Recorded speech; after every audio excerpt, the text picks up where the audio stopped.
Muy buenas noches, estimados doctores. Para la clase de esta noche vamos a dar inicio a un nuevo capítulo de temas de nuestra biografía de cirugía para la residencia médica, en la cual vamos a abordar lo que viene a ser el capítulo de hígado y vesícula biliar. La parte de hígado la vamos a ver en dos clases, justamente para terminar esta semana. Estamos hablando de la clase esta noche, en la parte introductoria del capítulo número 31 del libro de Schwartz y posteriormente el día de mañana vamos a tocar dos temas que se encuentran en su biografía, que son tanto los quistes hepáticos como el absceso hepático. Ya la siguiente semana vamos a dedicar nuestras clases, las tres clases de la semana, para ver la parte de y vesícula biliar y vías biliares en la parte de lo que viene a ser su parte introductoria, que también está dentro del subtítulo de abdomen agudo en nuestra lista de temas. Y posteriormente también vamos a ver la colecistitis crónica, la colangitis. Entonces, esta clase, como todas nuestras clases introductorias, pues no vamos a tener un caso clínico como tal, lo vamos a resolver para la clase de mañana, en la cual vamos a tener, sí, dos casos clínicos, porque es uno por cada tema. Y también nuestras preguntas las vamos a reservar para la clase de mañana, en la cual vamos a tener 10 preguntas de cada tema también.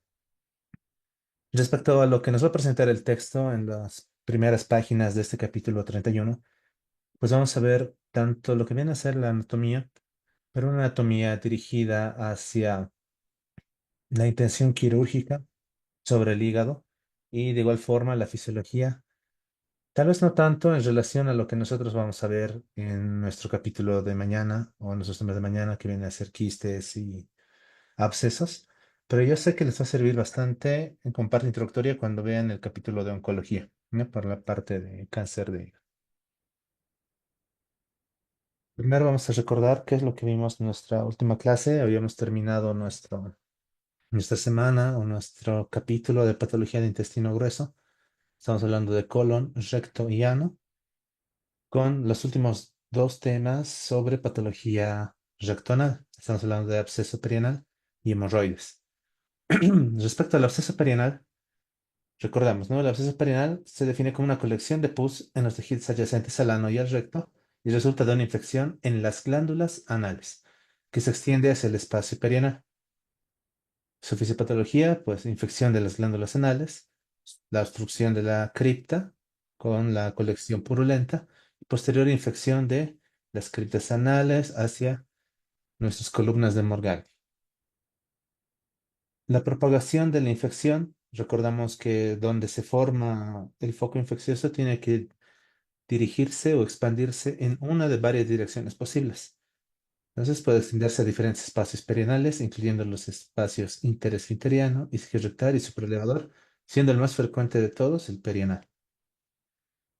Justamente dependiendo a qué espacio comprometa, vamos a tenerlo clasificado, ¿no? El absceso perianal ubicado justo debajo de la piel alrededor del ano, el absceso interesfinteriano localizado entre los esfínteres interno y externo, el absceso isquiorrectal que compromete las fosas isquiorrectales que se encuentran laterales a nuestro esfínter anal y que tienen una comunicación posterior. Y cuando existe compromiso, perdón, de este espacio posanal profundo, podemos tener nuestros abscesos en herradura muy característicos de un absceso isquiorrectal. También tenemos los que se encuentran por encima del músculo elevador del ano, conocidos como abscesos supraelevadores, que pueden también originarse de una cripta o un absceso interesfinteriano o isquiorrectal que asciende, o también un foco de infección pélvica que desciende. Para la epidemiología, pues es común en los jóvenes, especialmente en varones, asociado a factores de riesgo como diabetes, enfermedad inflamatoria intestinal, inmunosupresión. Para su presentación clínica, pues los síntomas tenemos dolor anal severo y constante que empeora al sentarse o al defecar, también tumefacción y enrojecimiento perianal que se puede inspeccionar directamente al examen físico y el paciente suele referir fiebre y malestar general. Otros signos físicos son la presencia de una masa dolorosa y fluctuante cerca del ano y el eritema y el edema en la zona afectada. Para el diagnóstico, en el examen físico, con la inspección y la palpación cuidadosa del área perianal, ya nosotros tenemos idea de que estamos frente a un absceso. El examen digital rectal puede ayudar a localizar el absceso cuando este es más profundo, pero siempre hay que tener cuidado de que este tacto rectal puede que no sea muy tolerable o muy tolerado por nuestro paciente por el tema del dolor. En estudios de imagen tenemos una ecografía perineal que puede servir para evaluar la extensión del absceso y en casos muy complejos podemos pedir estudios de resonancia magnética para aquellos casos difíciles, complejos, recurrentes, especialmente en el contexto de una enfermedad inflamatoria intestinal. El manejo. Tenemos el drenaje quirúrgico como el tratamiento de elección, sino que el drenaje adecuado es crucial para la resolución del absceso. Generalmente se realiza bajo anestesia local o general, dependiendo de la extensión y dependiendo de la profundidad y la localización del absceso. Los antibióticos menciona que no son necesarios en todos los casos, en el sentido de que lesiones muy pequeñas, muy iniciales, podrían tratarse solamente con el drenaje, pero pueden ser indicados siempre y cuando haya celulitis extensa, compromiso inmunológico o condiciones subyacentes como diabetes mellitus. La cobertura típica para aerobios y anaerobios es necesaria. Estamos hablando de antibióticos de amplio espectro, como el ciprofloxacino asociado a metronidazol. Desde los cuidados postoperatorios, pues los baños de asiento ayudan a aliviar el dolor y promover también la cicatrización. De igual forma, hay que indicar una analgesia adecuada. Entre las complicaciones tenemos la fístula perianal, que ocurre en aproximadamente un 30 a 50% de los pacientes después de que presentan un absceso, y la formación o la fístula se define como una formación de una conexión anormal entre el canal anal y la piel perianal. Entonces, es como si no se hubiese drenado de forma total el absceso, y lo que va a hacer un pequeño foco infeccioso es, mediante esa comunicación o conexión anormal entre el canal anal, la cripta obstruida, etcétera, y la piel perianal, va a ir mandando escasamente débito purulento. Ya no existe signos de flagosis y el dolor también es escaso. Respecto a la recurrencia, puede ocurrir recurrencia del absceso si el drenaje inicial no es adecuado y puede conducir a un cuadro séptico. No es muy frecuente, menciona el texto, pero es posible. En nuestro medio vemos que sí es frecuente, especialmente en pacientes inmunocomprometidos, especialmente en pacientes diabéticos.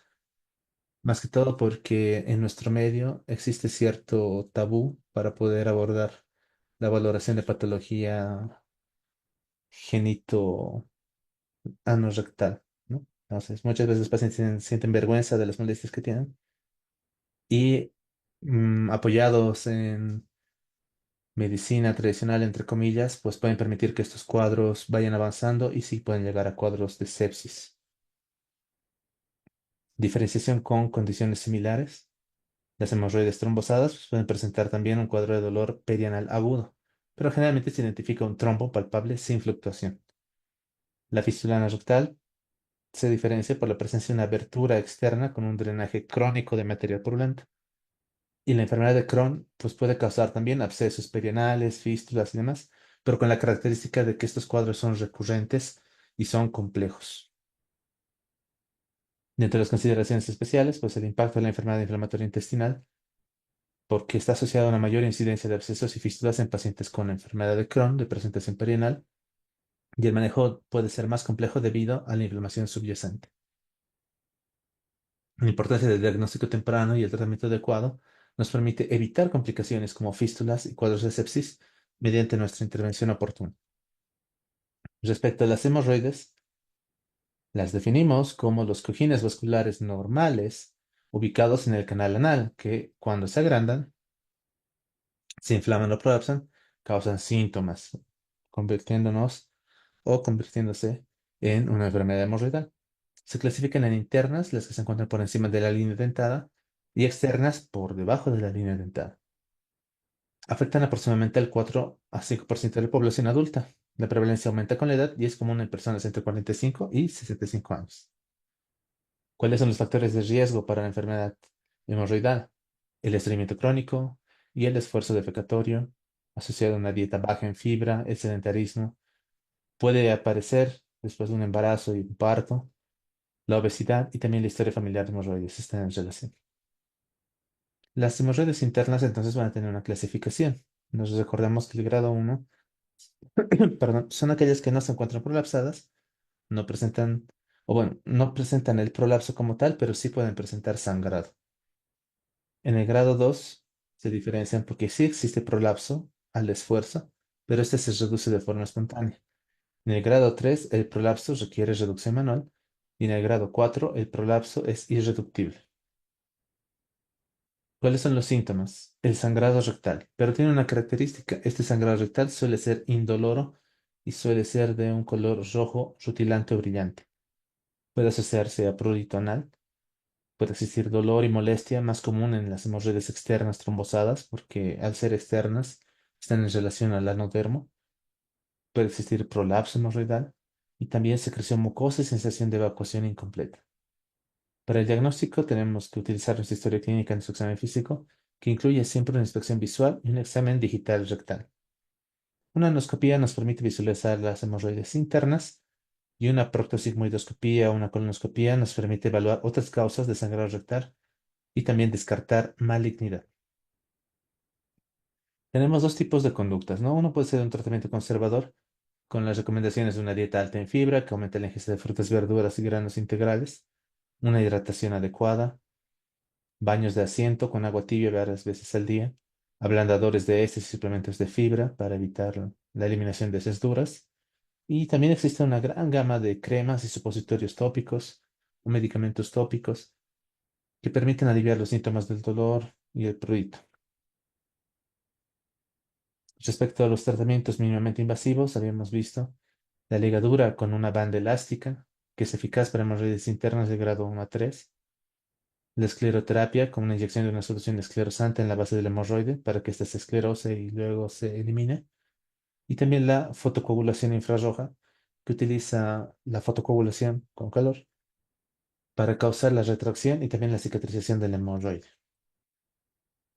Respecto al tratamiento quirúrgico, tenemos una hemorroidectomía, que habíamos visto, ¿no? Tenemos esas técnicas cerradas y esas técnicas abiertas, que se diferencian solamente por cómo nosotros dejamos la remoción quirúrgica del hemorroide, ¿no? Indicada para hemorroides de grado 4, hemorroides trombosadas externas.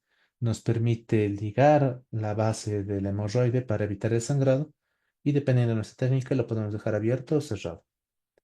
También existe la hemorroidopexia con grapas o procedimiento del hongo para las hemorroides internas prolapsadas con con el uso de una grapadora circular muy parecida a una grapadora circular de anastomosis intestinal, que se considera que es menos dolorosa que la hemorroidectomía convencional.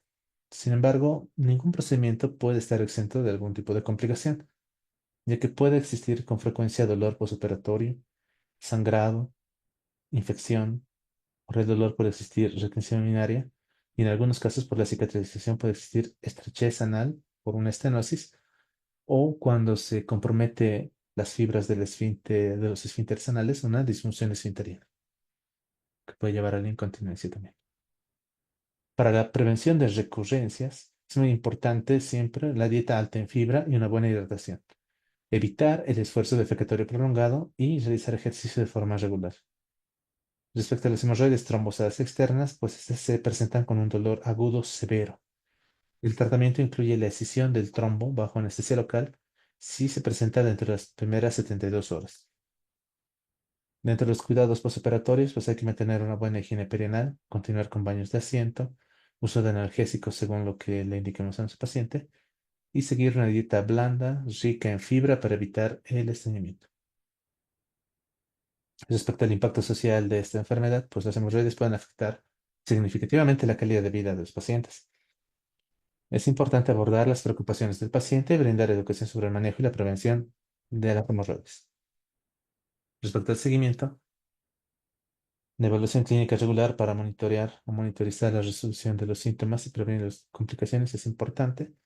También hay que considerar una evaluación más detallada si los síntomas persisten o si existe recurrencia para descartar otras patologías anorrectales. Muy bien. Esto es respecto a lo que hemos visto en nuestra última clase, la clase del día lunes, la que habíamos adelantado un día.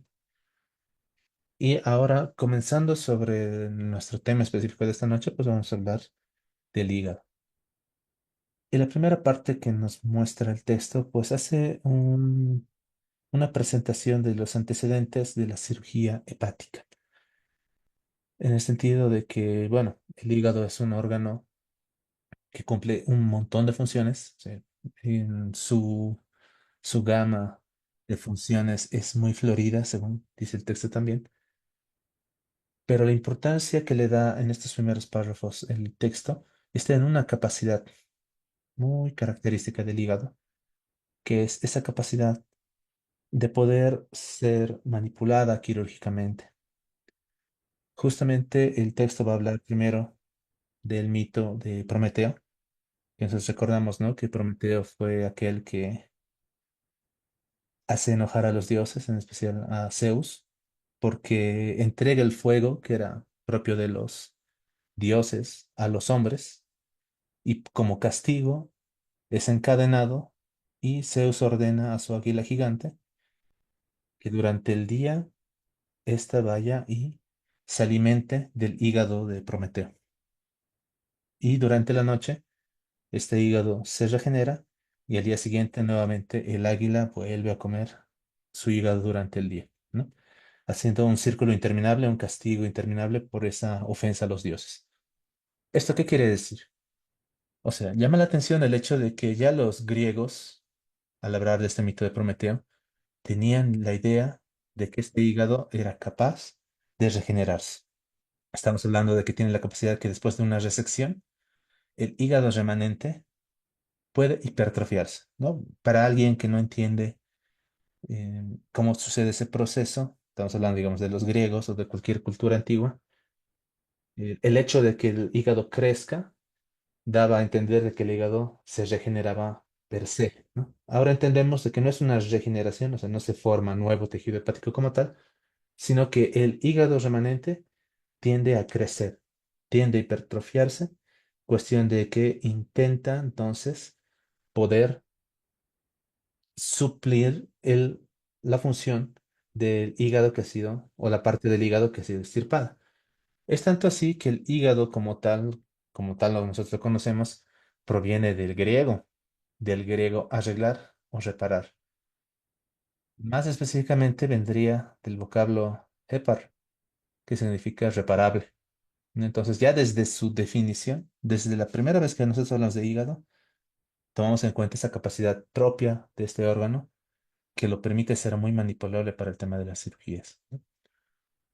Desde 1888, cuando se realiza la primera resección hepática electiva, este tipo de procedimientos ya empiezan a ser descritos entonces inicialmente en Alemania por Langenbach.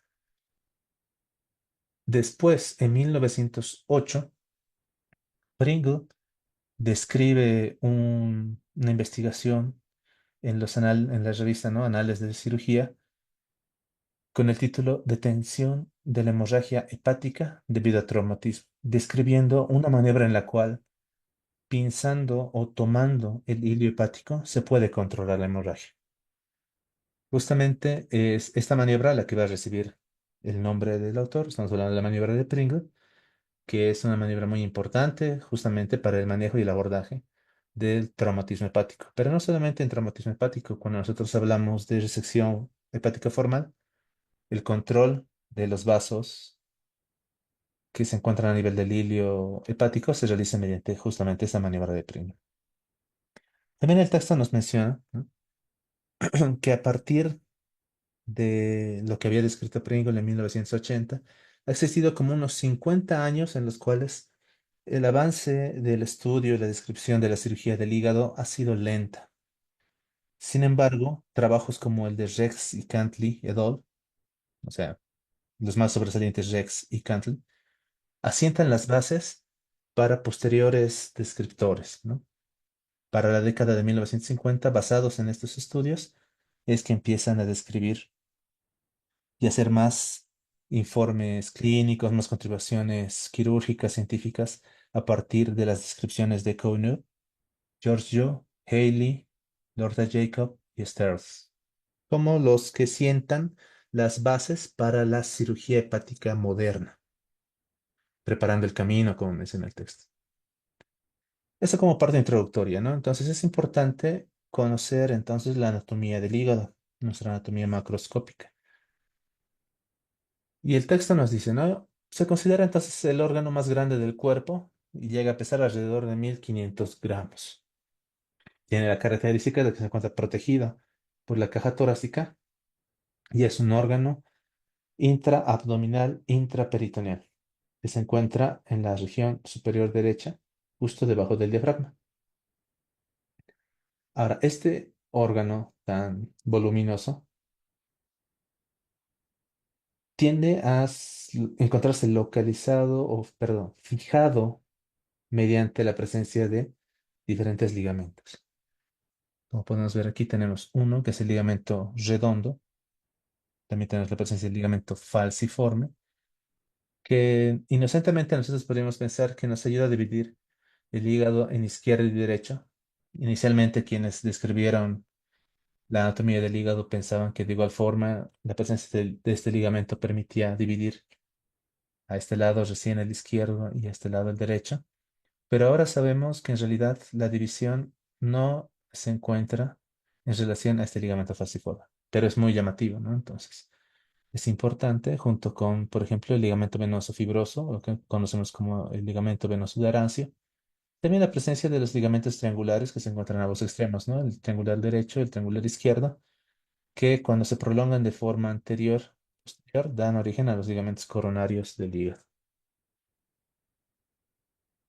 Y esa es la figura, ¿no? Que nos muestra justamente los ligamentos. Es la primera figura del capítulo 31.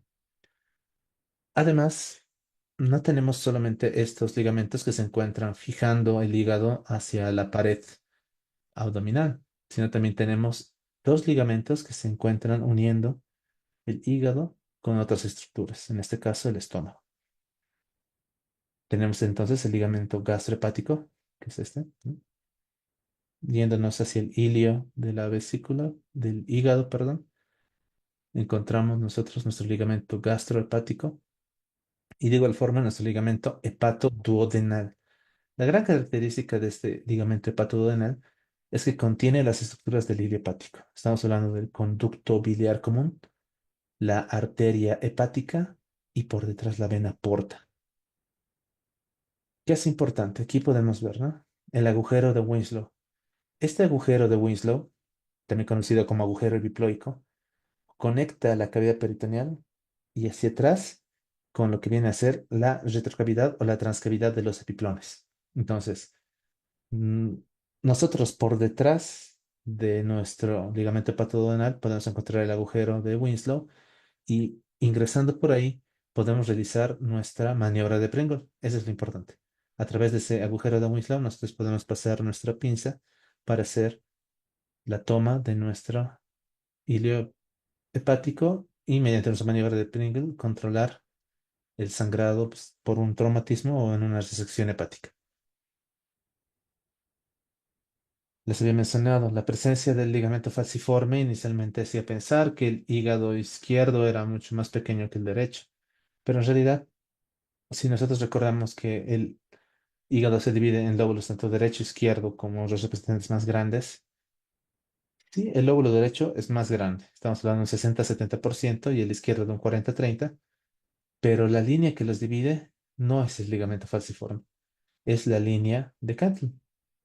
Esta línea de Cantley es una línea que se dirige desde nuestra fosa de la vesícula hacia lo que viene a ser nuestra vena porta, ¿no?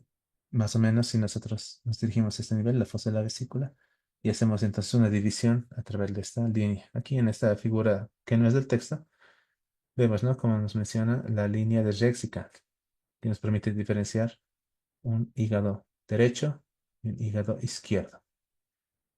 Nuestra comprensión entonces de la anatomía hepática se produce a partir de los trabajos justamente de Coinot, quien divide al hígado en 8 segmentos. Entonces, la idea de esta segmentación hepática es tratar de ser lo más fiel a la anatomía, especialmente anatomía vascular y a la anatomía de los conductos biliares, pero también trata de ser una especie de segmentación más funcional, porque cuando nosotros podemos diferenciar estos segmentos, dependiendo dónde se encuentra algún tipo de lesión en el hígado, nosotros podemos planificar resecciones específicas de estos segmentos, permitiendo que el resto del hígado pueda conservar su irrigación, su funcionalidad en los conductos biliares. Entonces, la anatomía funcional adicional fue resaltada por Bismuth. Entonces, vamos a hablar más de Bismuth cuando hablemos de nuestra cirugía de colecistectomía y vía biliar. Pero en realidad mismo también habla justamente del hígado y nos dice, ¿no? Que sobre la base de la distribución de las venas hepáticas podemos tener también una segmentación hepática. Y aquí vemos, ¿no? Las tres venas hepáticas recorren su cisura correspondiente y dividen al hígado en cuatro sectores. Y aquí está más o menos dividido. Tenemos tres venas hepáticas, una izquierda, una media y una derecha, y va a dividir al hígado en cuatro espacios, ¿no? En cuatro partes. Nuestra hepática derecha, que corre a lo largo de la cisura derecha, que podemos ver a este lado, va a dividir la región o los segmentos posterolaterales derechos y los anterolaterales. La cisura principal o media contiene la vena hepática media y va a dividir nuestro hígado derecho de nuestro hígado izquierdo. Y la cisura izquierda contiene a la vena hepática izquierda, dividiendo de igual forma los segmentos posteriores izquierdos de los segmentos anteriores izquierdos. Cuando hablamos nosotros de la segmentación hepática de Coinut, hay que recordar que comenzamos con el lóbulo más famoso de todos, que es el lóbulo caudado. También conforma el lóbulo de Spiegel. Y a este lóbulo lo llamamos segmento uno. Y a partir de este segmento uno nos vamos a dirigir en el sentido contrario a las manecillas del reloj, como pueden ver en este sentido. Y tal vez lo podemos graficar un poco. Este es nuestro lóbulo caudado, ¿no? El número uno. Vamos a empezar a girar en sentido contrario a las manecillas del reloj. Entonces aquí vamos a tener del uno, el 2, el 3, el 4, que a su vez se divide en 4A y en 4B, el 5, el 6 y el 7. Y en esta vista inferior no se puede lograr ver el 8, pero después tenemos también el 8. Estas son las figuras del texto. Esta es justamente la segunda parte de la figura número 3. Esta es la primera parte de la figura número 3 del texto. Y aquí podemos ver, ¿no? En la cara inferior se puede evidenciar esa distribución en un sentido antihorario del reloj. Y ya en la cara anterior se puede evidenciar cómo el lóbulo derecho no se encuentra en relación a su división con el lóbulo izquierdo con el ligamento falciforme, sino es más medial, ¿no? Entonces, más bien el lóbulo, perdón, el ligamento falciforme lo que hace es dividir el lóbulo izquierdo lateral del medial.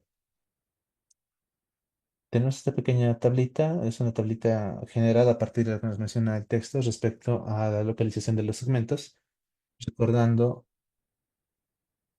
que el segmento uno es nuestro lóbulo caudado que va a comprometer tres sectores, el lóbulo de Spiegel, una porción paracabal y un proceso caudado, ¿no? Todos estos tres conforman nuestro lóbulo caudado o segmento uno. El segmento 2 es el lateral izquierdo, al igual que el segmento 3, 2, 3, nuestro lateral izquierdo.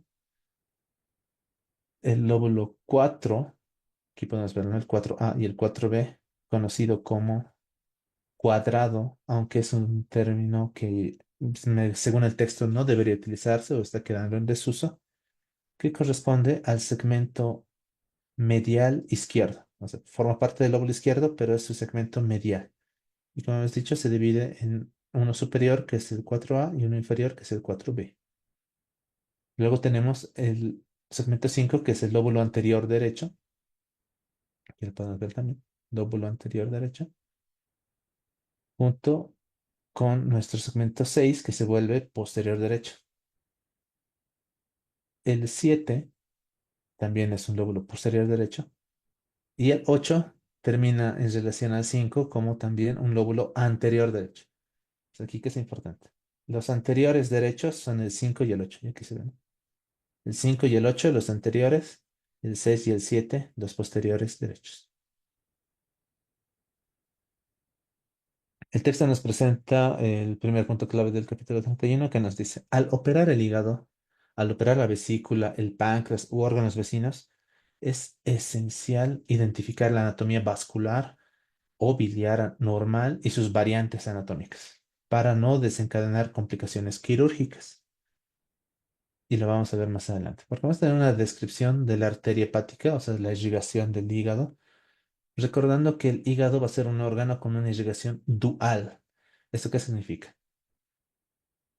Parte de su irrigación sanguínea va a provenir de la arteria hepática, estamos hablando de un 25% de su irrigación, y un 75% más bien va a corresponder a la vena porta, que nosotros recordamos que la vena porta va a recoger sangre de toda la sección gastrointestinal, hasta incluso colónica, parte colónica, y la va a llevar hacia el hígado.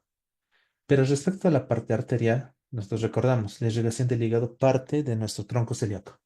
Y aquí tenemos igual una figura de nuestro tronco celíaco. Y a ver, tratemos de mostrar. Este es nuestro tronco celíaco que da origen a tres arterias. Nuestra gástrica izquierda, ¿no? Que se está yendo al estómago, por eso es la gástrica izquierda. Tenemos nuestra arteria esplénica que se va a dirigir hacia el vaso, por eso es esplénica. Aquí también se puede observar. Es nuestro tronco celíaco. Entonces, tenemos nuestra arteria gástrica izquierda, nuestra arteria esplénica, y aquí tenemos nuestra arteria hepática, ¿no? Una arteria hepática común, que vendría a ser esta, o que vendría a ser este segmento. Esta arteria hepática común va a dar origen a lo que se conoce como la arteria gastroduodenal, como se nos dice, para dar ramas al estómago y el duodeno, y justamente se va a dirigir hacia abajo. Esta es la gastroduodenal. La que nos importa a nosotros es la que se va a convertir en una especie de rama terminal, que es la arteria hepática propia, que viene a ser esta. La hepática propia, que se encuentra aquí también. Aquí no sé por qué razón dice lóbulo caudado. Aquí debería decir la arteria hepática propia. Y esta es la que va a dar dos ramos, ¿no? Una arteria hepática izquierda hacia el hígado izquierdo y una arteria hepática derecha hacia el hígado derecho. De nuestra arteria hepática derecha es donde se origina generalmente nuestra arteria cística, como dice aquí. Entonces, esa vendría a ser la anatomía estándar que nos presenta el texto o que nos presentan los libros de anatomía sobre la irrigación del hígado. Pero, ¿qué nos dice el texto? Esta disposición estándar se presenta solamente en un 76% de los casos. ¿Eso qué significa? Que el 24% de los pacientes tienen una anatomía variable. Entonces, esta descripción tan bonita de los libros no la vamos a encontrar en todos los pacientes. Vamos a tener pacientes entonces con variantes anatómicas arteriales. 10 a 15% van a obtener una arteria hepática derecha reemplazada o accesoria que se va a originar de la arteria mesentérica superior, ya no del tronco celíaco. Y 3 a 10% vamos a poder evidenciar una arteria hepática izquierda complementaria o accesoria que también proviene de la arteria gástrica izquierda, o sea, de esa arteria. Justamente el texto nos presenta esta figura, que es la figura número 5 del libro, de este capítulo 31, en la cual podemos evidenciar, ¿no? Por ejemplo, una posición anómala de la arteria hepática derecha que proviene de la mesentérica superior. Si este es nuestro tronco celíaco, esta es nuestra mesentérica superior, y desde aquí está subiendo una arteria para irrigar los lóbulos hepáticos derechos, ¿no? Entonces, 10 a 15%. Esta otra figura nos muestra una posición anómala de la arteria hepática izquierda que proviene de la arteria gástrica izquierda. Aquí podemos ver, ¿no? Nuestro tronco celíaco, recordamos nuestras tres ramas, ¿no? Gástrica izquierda, esplénica y hepática común. Y de esta izquierda, o esta gástrica izquierda, está saliendo una rama que va a irrigar al hígado izquierdo. Entonces, este también es una variante anatómica solamente del 3 al 10%. De igual forma, aquí tenemos una posición anómala de las arterias hepáticas derecha e izquierda, o sea, en los dos casos, ¿no? Aquí la derecha accesoria, aquí la izquierda accesoria, aquí los dos accesorios, izquierda y derecha. Menos frecuente todavía, 1 a 2%.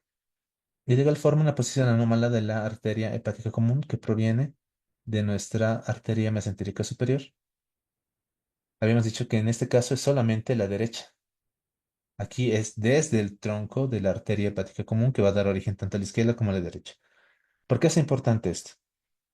Porque, por ejemplo, si nosotros hacemos un control para una segmentación, no sé, para un trasplante hepático, etcétera, eh, y necesitamos hacer la resección de la parte arterial, si no estamos conscientes de que puede existir este tipo de anormalidades, va a haber vasos que no los vamos a controlar, o que los vamos a seccionar, o que no los vamos a ligar, y que van a condicionar a complicaciones intra posoperatorias. Afortunadamente, cuando nosotros hacemos o planificamos una cirugía de ese calibre, realmente nos apoyamos con estudios angiográficos, al igual que para el trasplante renal, en el cual existe también variación de la irrigación renal. Se realizan también estudios angiográficos para poder ver justamente cómo se encuentran las disposiciones según la anatomía. ¿Qué es el punto importante? Solo 76% tiene la disposición estándar, 24% algún tipo de variante anatómica como las que nos presenta el libro en estas figuras. Respecto a la segunda parte de la irrigación del hígado, estamos hablando de la irrigación portal. Y recordamos, ¿no?, que se llama vena porta porque inicia en capilares y termina en capilares. Se inicia en los capilares del tubo tracto, perdón, gastrointestinal colónico, pancreático, esplénico y termina en también los capilares hepáticos. La vena porta entonces está formada por la confluencia de nuestra vena esplénica y aquí está mm, nuestra figura número 7, la anatomía de la vena porta. Recuerden que esta es la vena porta principal. Tenemos una vena porta derecha, una vena porta izquierda, pero esta vena porta principal se origina de la confluencia de nuestra vena esplénica y de nuestra vena mesentérica superior. La vena mesentérica inferior, recordamos cuando hablábamos de nuestra parte introductoria de colon, que la mesentérica inferior lo que hace es drenarse directamente a la vena esplénica y juntas, o ya como vena esplénica, recién se dirigen a lo que viene a ser nuestra vena porta. A partir de este tronco principal de la vena porta es que se van a empezar a dividir, ¿no? Una vena porta izquierda hacia los lóbulos izquierdos del hígado y una vena porta derecha hacia los lóbulos derechos. Y como podemos ver aquí, la idea de nuestra segmentación hepática es justamente ir encontrando los ramos venosos que van hacia el segmento 1, 2, 3, 4B, 4A y de igual forma hacia el segmento 5, 6, 7 y 8. Entonces, la vena porta principal atraviesa el hilo hepático antes de dividirse en ramas izquierda y derecha. Entonces, pasando este hilo hepático es que va a existir esa división. La vena porta entonces drena la sangre esplácnica del estómago, del páncreas, del vaso, del intestino delgado y la mayoría del colon y la dirige hacia el hígado y del hígado recién regresará a nuestra circulación sistémica. La presión de esta vena porta es una presión que en una fisiología normal se considera como baja. Estamos hablando solo de 3 a 5 milímetros de mercurio. Esto se modifica en nuestra enfermedad o nuestras patologías asociadas a la hipertensión portal, en la cual se puede multiplicar esto de 3 a 5 hasta de 20 a 30, ¿no? Pero si hablamos de la presión normal, en un individuo normal de la vena porta, es de 3 a 5 milímetros de mercurio. Es así como nuestro sistema portal va a terminar en los sinusoides hepáticos, ¿no? En los capilares y atravesando los sinusoides hepáticos. Luego vamos a tener venas que van a recoger esa sangre y van a ser nuestras tres venas hepáticas que ya habíamos adelantado un poco en nuestra parte de segmentación, porque vamos a tener nuestra vena hepática derecha, nuestra vena hepática media y nuestra vena hepática izquierda. Estas van a drenar su sangre hacia la vena cava inferior, que se encuentra en una porción suprahepática, y a partir de esta vena cava inferior van a llegar a la aurícula derecha y ahí a nuestra circulación mayor. ¿Cuál es una característica? ¿Y por qué es importante siempre nuestro lóbulo caudado? Es que este lóbulo caudado es el único, o se considera único, porque su drenaje venoso se alimenta de manera directa en la vena cava inferior, no específicamente de nuestras arterias derecha, media e izquierda. En un 95% de los casos, la vena izquierda y la media se van a unir antes de llegar a la cava inferior. Y en algunos casos también hay una vena hepática derecha inferior accesoria en un 15 a 20% de los casos. todo esto de las variantes es importante para poder realizar, como les explicaba, segmentación o resección hepática formal en la parte de un trasplante hepático o también para patología especialmente oncológica. La parte de traumatismo hepático también es importante porque a veces hay lesiones a nivel del parénquima hepático que no se pueden controlar y que para poder entonces evitar que el paciente se desangre, se realiza una resección formal de algún segmento que se encuentra afectado y se liga su irrigación tanto por debajo del hígado como también por encima del hígado. Eso respecto a la sangre arterial o a la sangre que ingresa al hígado y la sangre que sale del hígado. Pero también nosotros recordamos que dentro de su estructura vamos a contar con los conductos biliares. Y estos conductos biliares tienen la característica de ser tanto intrahepáticos como extrahepáticos. Los vamos a ver con detalle la siguiente semana, cuando veamos la parte introductoria de vesícula biliar y vías biliares. Pero aquí tenemos una pequeña introducción también, ¿no? Dentro del ligamento hepatoduodenal, que si recordamos es donde se encuentra el hilio hepático, el conducto biliar común se encuentra anterior y hacia la derecha. Da origen al conducto cístico que se dirige a la vesícula biliar. Se convierte en conducto hepático común antes de dividirse en hepáticos derecho e izquierdo. Aquí podemos ver a nivel del ilio, a nivel del ilio tenemos nuestra vena porta. Por detrás está pasando la cava inferior. Pero, ¿qué nos acaba de decir el texto? Que el conducto biliar común se encuentra anterior y hacia la derecha, ¿no? Si es el lóbulo derecho, entonces hacia la derecha y por delante de nuestra vena porta se encuentra nuestro conducto común, o también conocido como colédoco.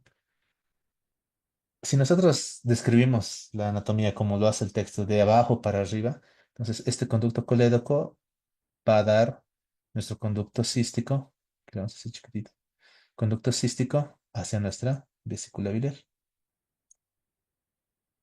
Y luego vamos a tener un conducto común, hepático común. Hepático porque va a dar origen al hepático derecho y a nuestro hepático izquierdo. ¿Mm? Eso es lo que nos está describiendo esta parte, ¿no? Se convierte en conducto hepático común y luego se divide en hepáticos derecho e izquierdo. Entonces recordamos muy bien que la idea de los conductos biliares es la excreción. Entonces más bien se forman el árbol biliar a nivel de nuestro parénquima hepático y formando cada vez ramos más gruesos, más gruesos, más gruesos que confluyen del hígado derecho en el hepático común, del hígado izquierdo, perdón, en el hepático derecho y del lado izquierdo en el hepático izquierdo y que estos confluyen en un hepático común y al unirse con el conducto cístico nace el conducto colédoco. Y este conducto colédoco lo que hace es llevar o recoger toda esa bilis hacia el intestino, hacia nuestra segunda porción del duodeno. El texto también, perdón. Mm, El texto también nos dice que en 30 a 40% de los casos hay una confluencia no estándar de conductos hepáticos accesorios o aberrantes. El conducto cístico también tiene un patrón variable de drenaje en el conducto biliar común. Y esta variabilidad, estamos hablando de un 30 a 40%, puede ocasionar una lesión potencial o la presencia de una fuga o fístula biliar posoperatoria durante una colecistectomía o durante una resección hepática. Hay que recordar que nuestra vesícula biliar se asienta adherida a los segmentos hepáticos 4B y 5. Vamos a verlo a este nivel, ¿no? 4B y 5. Ahí se encuentra nuestra vesícula biliar adherida. Y hacia el ilio, el conducto biliar. Entonces, tenemos que estar conscientes que 30 a 40% no va a respetar esta distribución. Y vamos a tener variables anatómicas. Justamente la figura 9 del libro, de nuestro capítulo 31, nos presenta las principales variaciones de la confluencia del conducto hepático. Por ejemplo, aquí tenemos una bifurcación normal en el 57% de los casos y una bifurcación en tres conductos en un 12%. ¿No? Aquí podemos ver hepático derecho, lo que viene a ser nuestro izquierdo, ¿no? Hepático izquierdo, hepático derecho, y aquí la presencia, por ejemplo, de un accesorio. ¿No? Ahora, en esta imagen número C nos dice, ¿no? Tenemos la presentación o la forma en la cual el derecho se vuelve anterior o también se puede volver posterior, que drena al hepático común. De igual forma que podemos ver cómo se vuelve posterior o puede ser también anterior y que drena o se une al hepático izquierdo, ¿no? Llega hasta el lado izquierdo para juntarse. Aquí, por ejemplo, existe ausencia de la confluencia del conducto hepático, ¿no? 3% nada más. Y también aquí tenemos un drenaje del conducto derecho posterior al conducto cístico, ¿no? Aquí el derecho se está uniendo al cístico y juntos se están uniendo al conducto principal. Entonces, imagínense, cuando uno está operando una cirugía de vesícula, estamos en una colecistectomía, que es una de las cirugías más rutinarias o frecuentes que podemos realizar. La idea es siempre seccionar conducto cístico a este nivel, ¿no? Solamente seccionar el conducto cístico. Nos alejamos lo más que podemos de nuestro árbol biliar o de nuestro conducto biliar principal. Pero imagínense que se hace una disección tal vez rápida, por decir una palabra, de nuestro tejido que se encuentra a este nivel y nosotros pensamos que el conducto cístico se encuentra a este nivel. Decimos, este es el conducto principal, aquí debe estar el conducto hepático común y el derecho y el izquierdo se encuentran más arriba, entonces yo puedo con seguridad seccionar aquí. Pero acaban de ver en esta presentación, nos estamos seccionando también el derecho. Y entonces a este nivel ya puede existir nuestra fuga, ¿no? Después nosotros desprendemos esto y esto va a quedar abierto y tenemos nuestra fuga biliar. Entonces es muy importante, bueno, eso se va a ver un poco más cuidado en la parte de cirugía de vesícula, pero el conocer este tipo de variaciones anatómicas es importante, como decía nuestro punto clave, para no desencadenar complicaciones quirúrgicas, ya sea para nuestra cirugía de vesícula o para una sección hepática.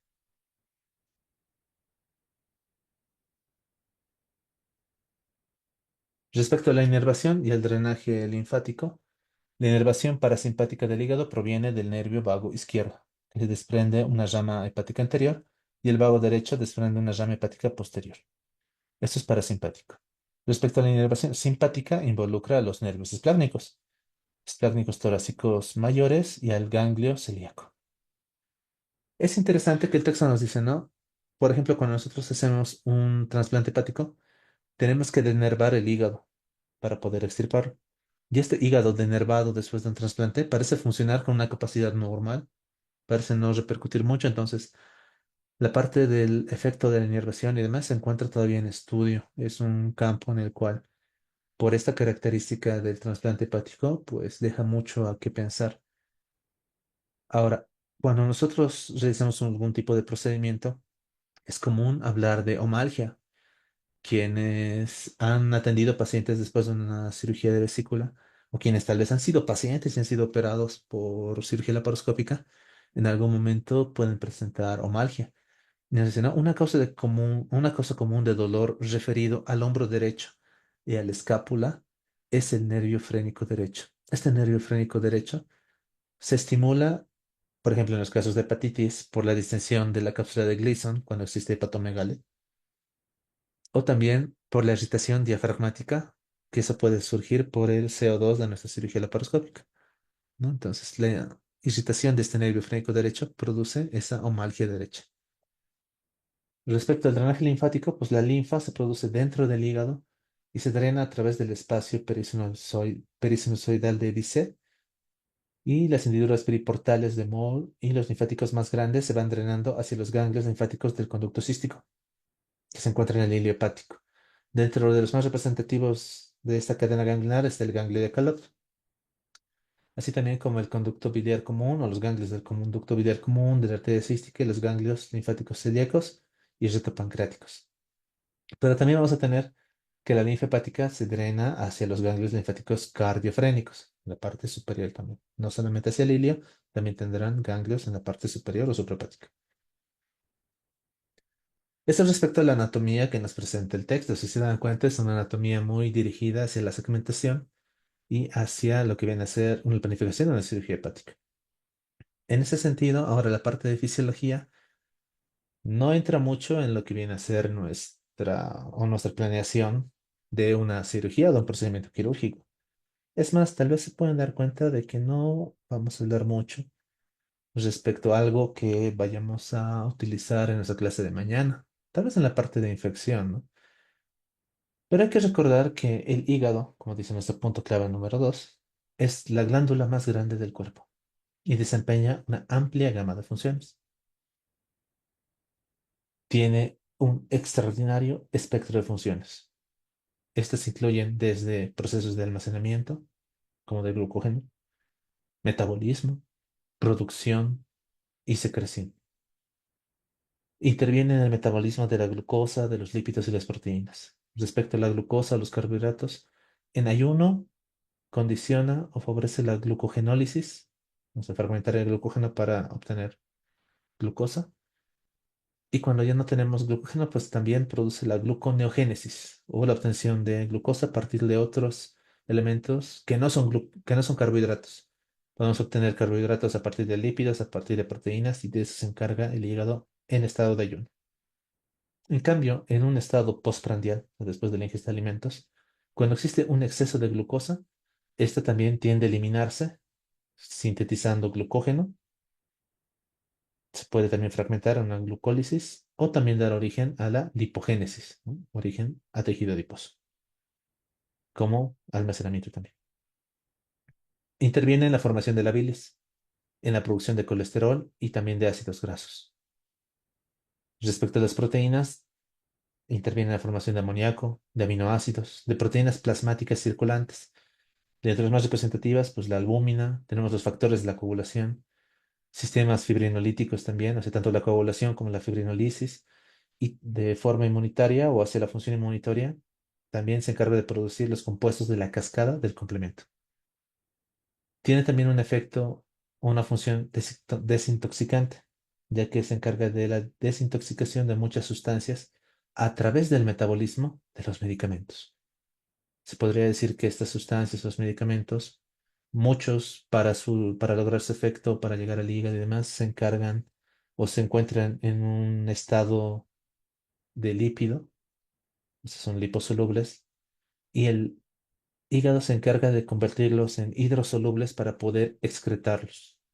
Y los que no logra convertirlos en hidrosolubles, pues los excreta de forma lipídica a través de la bilis. También interviene en las respuestas inmunológicas a través de muchas de sus células inmunitarias. Estamos hablando de que en su sistema retículo endotelial tiene, por ejemplo, las células de Kupffer o tiene muchas células inmunitarias que también le dan una función en la respuesta inmunológica. Veamos, ¿qué nos presenta el texto? Nos dice, respecto al metabolismo de la bilirrubina, nosotros recordamos que la bilirrubina es un producto de la degradación del catabolismo normal del grupo M, cuando los glóbulos rojos se lisan, envejecen y liberan este grupo M. Entonces, este grupo M es un residuo que suele ser tóxico.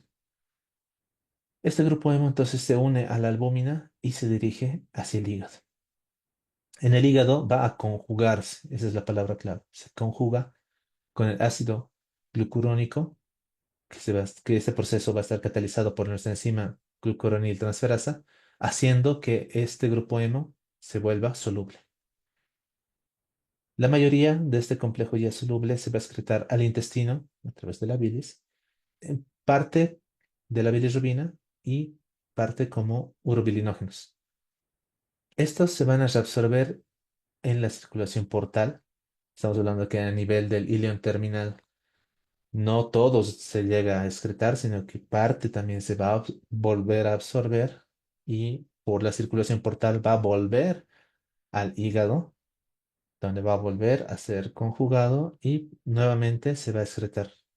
Y una buena parte también va a pasar a la circulación mayor y como es soluble, se va a excretar por la sangre a la orina y se elimina por la orina. Justamente se encarga de darle color a la orina. Respecto a la formación de la bilis, recordamos que la bilis es un líquido complejo. Contiene sustancias orgánicas e inorgánicas disueltas en una solución alcalina, ¿no? Recordamos, la bilis no es ácida, es alcalina. Los componentes principales de la bilis son el agua, los electrolitos, los pigmentos biliares, las sales biliares, los fosfolípidos y el colesterol. Cumple dos funciones. Ya lo habíamos visto en la parte de intestino delgado, que para poder realizar la digestión y absorción de los lípidos tiene que existir bilis. Pero también, acabamos de mencionarlo, la bilis va a ser un medio en el cual se van a poder eliminar productos de desecho que generalmente son liposolubles. Las sales biliares, entonces, que se secretan, se reabsorben y se reutilizan, al igual de esta forma, como sucedía con la bilirrubina y los urobilinógenos, las sales biliares son importantes. Se reabsorben y se reutilizan hasta en un 90 a 95%. Esto a través de lo que se conoce como circulación enterohepática. En otras palabras, el intestino delgado, la parte del ileón terminal, se encarga también de absorber o reabsorber estas sales biliares y a través de la circulación portal vuelven al hígado en esa circulación enterohepática. Respecto al metabolismo de los fármacos, el texto nos dice, ¿no? Interviene en una gran variedad de procesos para poder metabolizar los fármacos y también encargarse de su excreción. Existirán entonces dos reacciones principales que nos describe el texto. Una fase uno que comprende las reacciones de oxidación, de reducción y de hidrólisis de las moléculas. Y una fase 2 con reacciones de conjugación, en la cual vamos a tener la presencia del glucoronato, del acetato, del glutatión, de la glicina, del sulfato, del metilo. Todo esto con la intención de que esos metabolitos, esas moléculas no se encuentren libres, no se encuentren solas, sino más bien oxidadas, reducidas, hidrolizadas o conjugadas. Respecto a los fármacos, es importante recordar cómo, por ejemplo, el paracetamol en dosis normales no tiende a tener mucha toxicidad, pero en altas dosis sí se considera tóxico, porque va a alterar el sistema citocromo P450. Y los resultantes de esta alteración son directamente tóxicos para las células del hígado. Es por eso que el glutatión permite más bien la excreción de estas unidades y cuando nosotros tenemos un paciente que se encuentra intoxicado por paracetamol, mediante la suplementación de compuestos sulfidrilo, como la acetilcisteína, es que podemos ayudar a este glutatión a que excrete los residuos de nuestra intoxicación por paracetamol. Y es por eso que recordamos, ¿no? Intoxicación por paracetamol, antídoto, acetilcisteína. Luego el texto nos habla de las pruebas de la función hepática y nos dice, ¿no? Hablar de pruebas de función hepática es hablar de un término que se usa para referirse a la medición de los niveles de un grupo de marcadores séricos para valorar la disfunción hepática. Lo que queremos es valorar la función del hígado. Y aquí nos presenta, ¿no? Tenemos las transaminasas, que las conocemos como la aspartato transaminasa o AST, o también la conocemos como GOT. Y también la alanina transaminasa como ALT o también como GPT. También tenemos la presencia de la fosfatasa alcalina y también tenemos la presencia de la gamma glutamil transpeptidasa o GGT. Y también podemos hacer la medición de las bilirrubinas. Ahora, en ese sentido, todos nosotros hemos debido ver medición de transaminasas, de fosfatasa y de bilirrubinas. Pero esta GGT no es algo que nosotros utilizamos mucho en nuestro medio, ¿no? Pero en el texto nos menciona que sí es importante para poder diagnosticar o descartar algunos diagnósticos. ¿Qué es lo llamativo cuando nos habla de estas pruebas? Que en realidad estamos hablando o utilizando mal el término, porque estas pruebas, las transaminasas, la fosfatasa, la bilirrubina, no miden la función hepática. Lo que hacen es medir el daño celular hepático.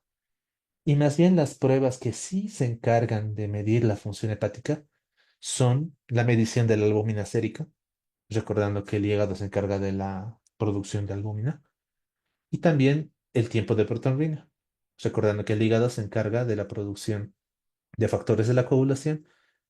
Sin embargo, también hay que recordar que estos laboratorios pueden alterarse por deficiencia de vitamina K, que es necesaria para la producción de ciertos factores de la coagulación.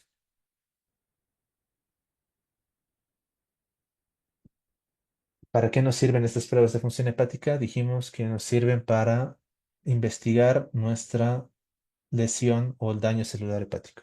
Entonces, cuando hablamos de lesión hepatocelular, podemos sospechar de una lesión hepatocelular cuando tenemos elevación de transaminasas. De aquí habíamos mencionado dos tipos de transaminasas, la AST y la ALT, siendo que la AST es menos específica al hígado, se encuentra en otros tejidos también. En cambio, la ALT, esta sí es más específica de enfermedad hepática.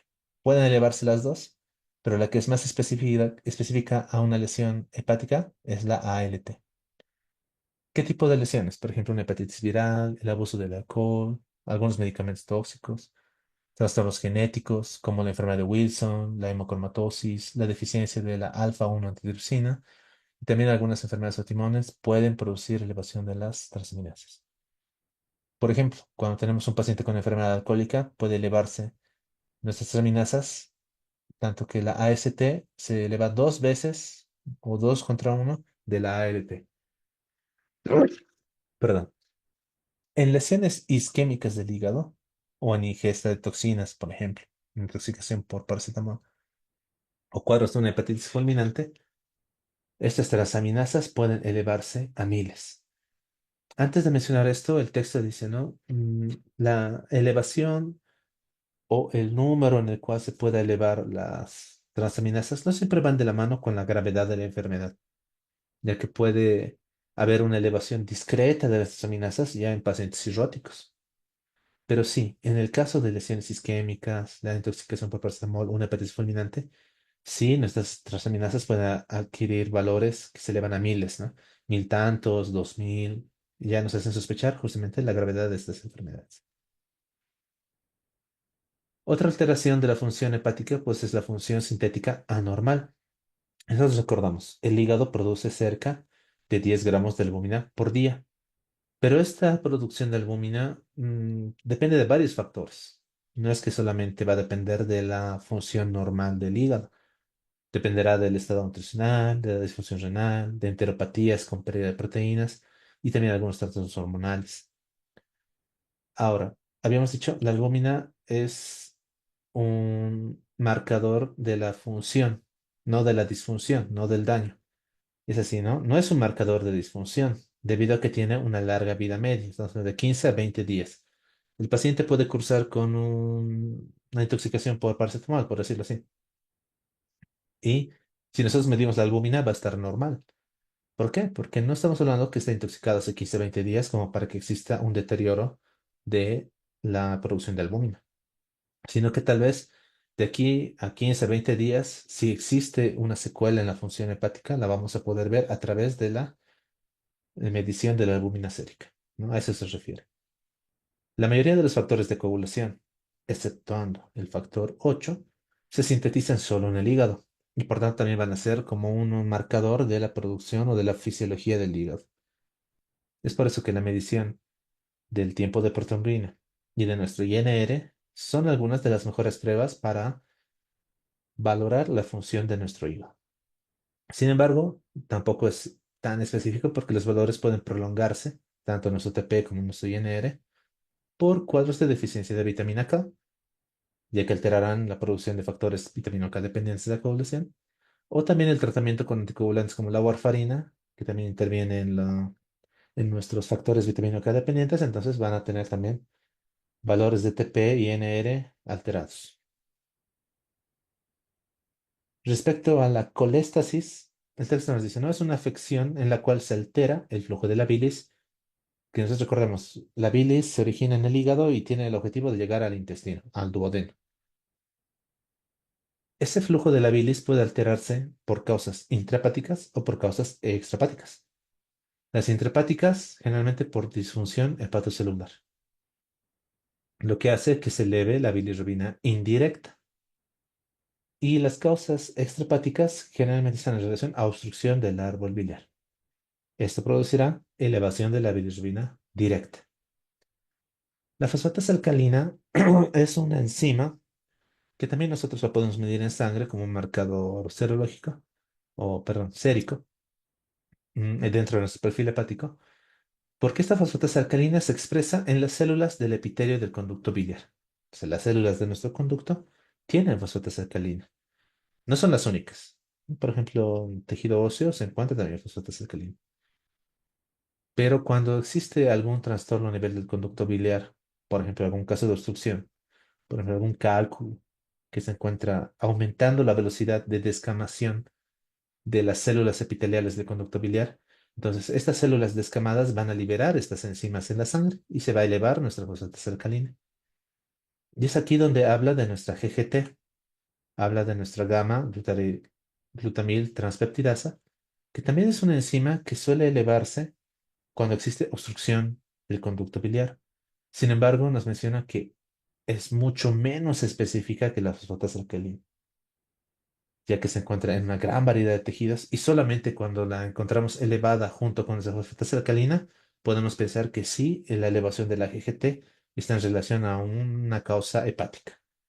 Tal vez esa es la razón por la cual no la tenemos o no la usamos en nuestro medio, pero sirve para poder eh, complementar nuestro fosfatasa alcalina. Respecto a los cuadros de ictericia, y aquí vamos a ver que existe una especie de relación, ¿no? Si hablamos de coléstasis, tiene que existir también cierta ictericia. Recordando que la ictericia es la tinción amarillenta de la piel, de las escleras o de la esclerótica, y también de las membranas mucosas con el pigmento bilirrubina. ¿Cuándo aparece la ictericia? ¿Cuándo es detectable clínicamente? A partir de los 2,5 a 3 miligramos de cilitro en sangre. Por debajo de estos valores, generalmente no podemos ver clínicamente la ictericia.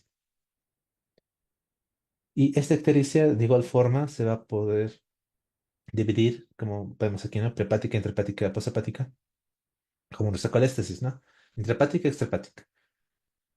La prehepática va a estar en relación a un metabolismo excesivo del hemo o del grupo hemo que no permite que podamos metabolizarlo de forma adecuada.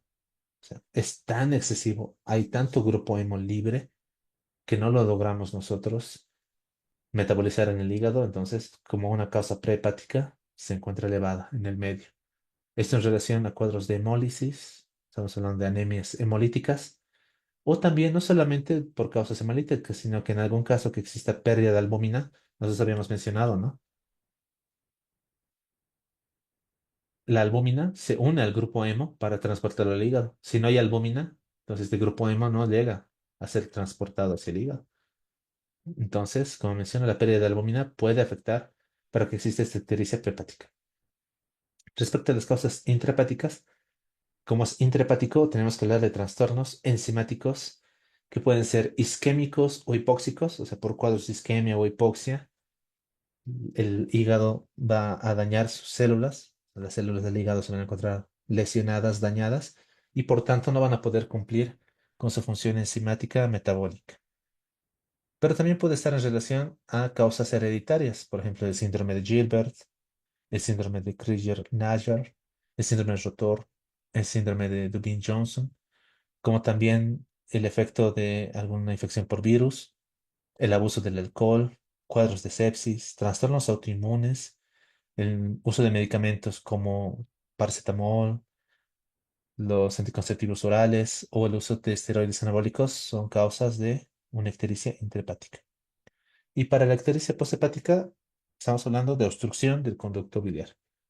Esta obstrucción puede ser intrínseca, o sea, propia del conducto, cuando estamos hablando de colelitiasis, coledocolitiasis, estenosis biliares benignas, algunas que son malignas, más que todo por la presencia de colangiocarcinoma, o sea, neos que son propios del tejido del conducto, como también colangitis y trastornos de la papila de Batter.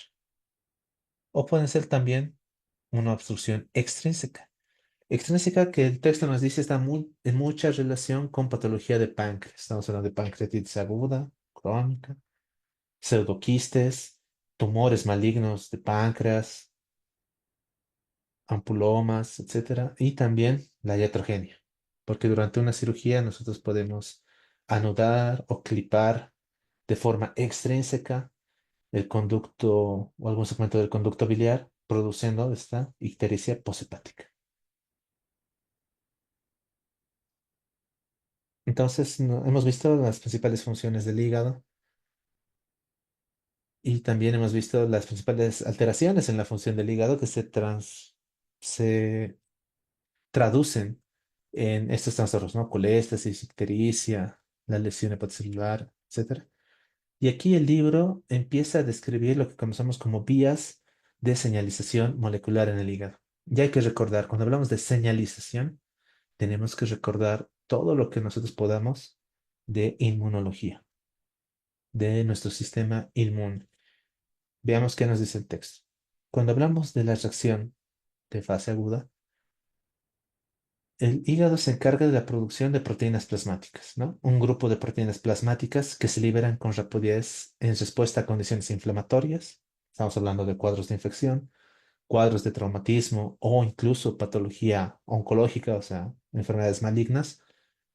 Estará mediado por una serie de mediadores inflamatorios. La presencia de estos mediadores inflamatorios estimula al hígado para la producción de proteínas plasmáticas que tienen ese efecto inflamatorio. Estamos hablando de nuestro factor de necrosis tumoral alfa, el interferón gamma, la interleucina 1, la interleucina 6, la interleucina 8 como mediadores proinflamatorios. Produce el hígado en respuesta a la presencia de esos mediadores. El hígado producirá entonces ceruloplasmina, factores del complemento, nuestra proteína C reactiva, que a nosotros nos encanta medir nuestra proteína C reactiva. Produce también formas de dímeros D, produce también nuestra alfa-1 antitripsina y el amiloide sérico. Estas serían entonces las proteínas plasmáticas que produce el hígado. ¿Para qué es importante esto? ¿No? Esta secreción de proteínas de fase aguda es una medida de defensa temprana contra estímulos dañinos antes de la estimulación completa de la respuesta inmune. Entonces, por eso es de fase aguda. Apenas el organismo detecta una lesión, ya sea por infección, y esto es importante porque a mí me gusta hablar mucho de esto en la parte de choque, en el sentido de que cuando tradicionalmente se hablaba de la parte de inmunología, decíamos, el cuerpo se encarga de reconocer lo propio y lo extraño. Pero ese es un punto demasiado, o un paradigma demasiado simplista de lo que viene a ser la inmunología. Y ya en las últimas décadas hemos empezado a conocer más de cómo realmente se activa, se inactiva y se regula esta respuesta inmunitaria. Entonces, no solamente va a reaccionar a una infección por alguna bacteria extraña, virus, parásito, etcétera. Reacciona ante un traumatismo. Y es la característica de que estos traumatismos pueden ser estériles, en el sentido de que un traumatismo cerrado, digamos, a nivel del hígado, no presenta la presencia de una bacteria, pero también vamos a tener liberación de mediadores inflamatorios.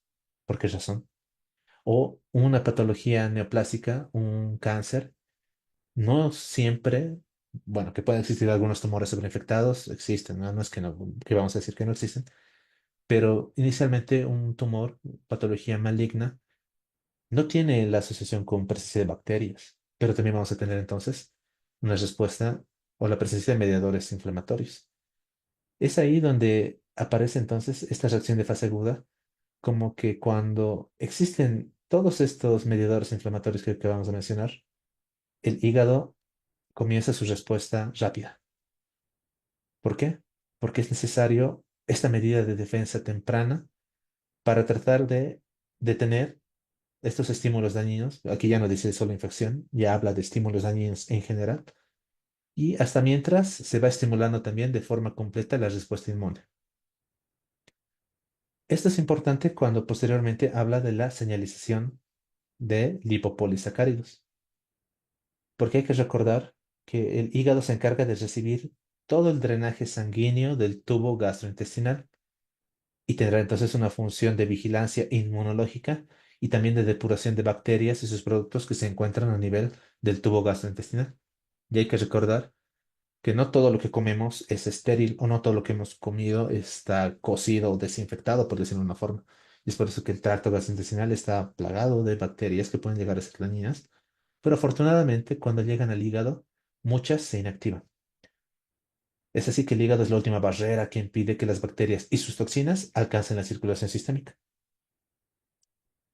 Pero hay que recordar un dato importante que nos dice hay que tener cuidado con las bacterias gram negativas. Y lastimosamente las bacterias gram negativas son propias, bueno, no propias, pero sí se encuentran con frecuencia en el tubo gastrointestinal. Y es que estas bacterias gram negativas van a tener sus membranas externas, ¿no? Son más complejas que las gram positivas. Y estas gram negativas en sus membranas externas tienen endotoxinas.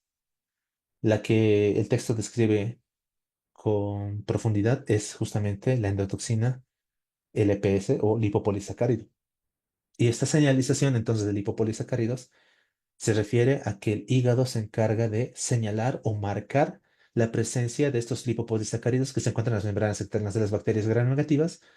Y es importante porque estas gram negativas son los agentes etiológicos que con mayor frecuencia provocan choque séptico en los pacientes. Cuando tenemos una infección por una bacteria gram negativa y esta infección es importante, el paciente puede llegar a sepsis, choque séptico y puede llegar a fallecer.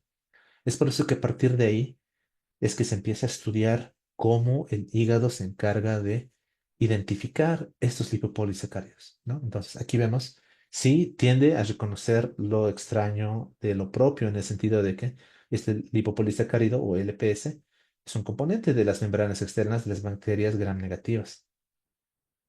Pero, ¿qué es lo que nos dice? Existe un efecto directo de esta señalización, pero también una activación de citocinas y mediadores proinflamatorios. Tiene que elevarse, por ejemplo, esta LBP, que es una proteína de unión al lipopolisacárido, nuestro CD14 de nuestro complemento, esa proteína M2 y los receptores tipo TOL, que en conjunto también se expresan a la circulación. ¿Por qué? Y en resumen, para poder entender un poco sobre esta señalización de lipopolisacáridos. No es tan sencillo como que viene un elemento y se fija en el lipopolisacárido y se desencadena la respuesta inmunitaria, sino que tiene que existir esta proteína de unión que tiene que unirse al lipopolisacárido y esta unión o esta conjunción tiene que interactuar con el CD14. El CD14 se presentará en dos formas. Uno que se encuentra soluble y que apenas se encuentra con este conjunto se adhiere y que servirá entonces para señalizar a las células inmunológicas que tendrán receptores para CD14, o también tenemos células que tienen CD14 en su propia membrana. Como lo tienen en su propia membrana, cuando entran en contacto o interactúan con este complejo de lipopolisacárido y su proteína vinculante, entonces se activa la célula y empieza a hacer la destrucción, la fagocitosis, etcétera. Pero no solamente necesitamos el CD14, nos dice el texto, se requiere la presencia del M2 y de nuestro receptor tipo TOL número 4. Respecto a los receptores tipo TOL, cuando hablamos de inmunología, hay que recordar que antes no se conocían estos receptores. Cuando se descubren, se dan cuenta de que se encargan de una inmunología o de una respuesta inmune básica, primitiva. Siendo así que cuando nosotros vamos investigando que estos tipos de receptores no son exclusivos de los seres humanos, sino que se encuentran también en otros seres, ratas, por ejemplo, en las cuales se experimenta mucho sobre estos receptores tipo TOL para trastornos inmunitarios.